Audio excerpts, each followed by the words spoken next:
currently using the Northern Lights as a background because my living room's a little messy, and I am backlit by two very large windows, which you can kind of see if I wave my hand.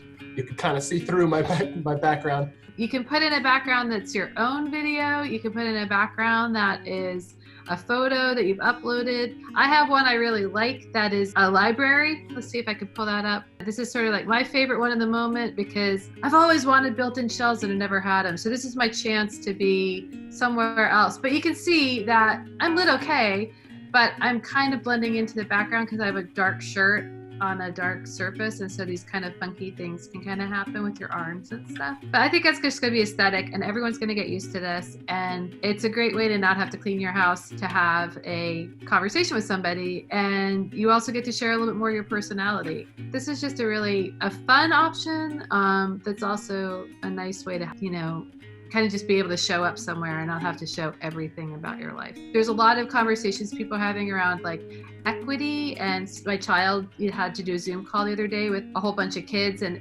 just the issues of sort of, does everyone want to show their house and where they live? Is that like always fair to people to like expect that?